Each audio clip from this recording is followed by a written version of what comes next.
Кадамжайдагы 14 жашар кыздын өлүмүнө шектүүлөр 2 айга камалды. Мугалимди мазактагандарды жоопко тартуу мыйзамы кабыл алынды. Тазалык күнү жылына 2 жолу өткөрүлөт. Саламатсыздарбы, сиздер көргөн айтмакчы программасы. Баткен облусунун Кадамжай райондук соту 14 жашар кыздын өлүмүнө шектүүлөр 2 айга камалганын билдирди. Расмий маалыматка ылайык, шектүүлөр МШ, ГД жана АУС Ош шаарындагы номер 5 тергөө абагында кармалат. 4 сентябрь күнү Ош Разаков автоунаа жолунун 146 чакырымында сел өтүүчү туннелдин ичинен өспүрүмдүн сөөгү табылган.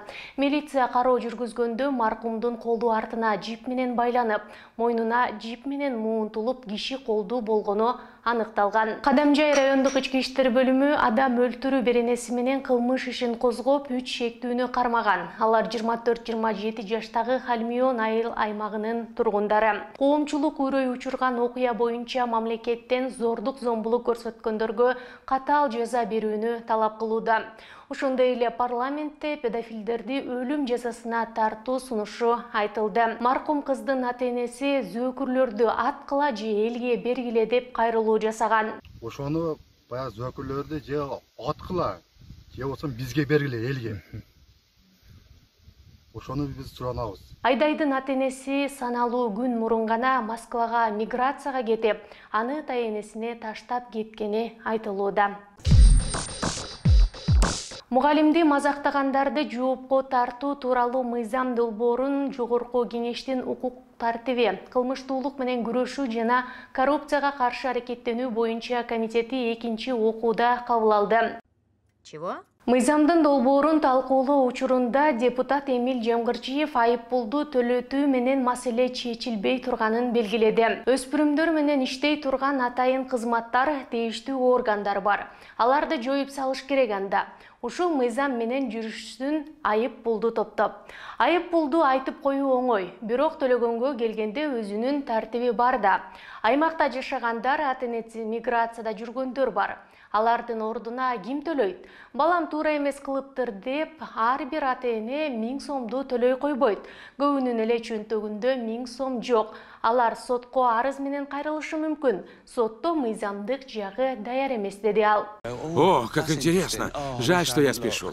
Депутаттар Аманкан Кенжебаев, Мирлан Самыйкожо жана Улан Бакасов демилгелеген долбоор коомдук талкууга февраль айында коюлган. Анда мугалимге окуучу же ата-эне жаман сөз айтып, адепсиз мамиле жасап, кордоп, тийишкен, мазактаган, түгүл кол салган окуялар көбөйгөнү. Мунун баары педагогика кызматкерлеринин коомдогу өзгөчө укуктук макамынын төмөндөп кеткенине алып келип жатканы белгиленген. Я-то тут при чем? Эгер мыйзам колдоо таап кабыл алынса, жаза катары 2 же 3000 сом айыппул салынат. Мындай журу кайталанса, чоңдорго 5000 сом айыппул тагылат же 3-5 күндүк административдик камак чарасы көрүлөт. Ал эми окуучуларга 4000 сомдук айыппул салынат.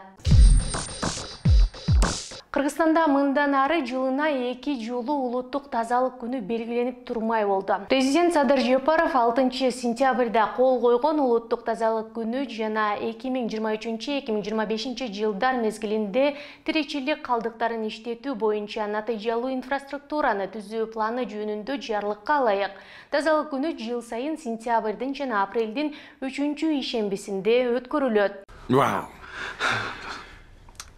Нет слов. Тийиштүү мекемелерге бул жарлыкта белгиленгендерди ишке ашыруу аракетин көрүү тапшырмасы берилди. Жыл сайын сентябрь айынын 3-ишембисинде кеңири коомчулуктун жалпыга маалымдоо каражаттарынан мамлекеттик жана бизнес түзүмдөрүнүн аймактарды таштандылардан тазалоо жана тазалыкты туруктуу сактоо боюнча аракеттеринин бирдиктүү максатында дүйнөнүн көптөгөн өлкөлөрүндө бүткүл дүйнөлүк тазалык күнү экологиялык акциясы өткөрүлүп келет.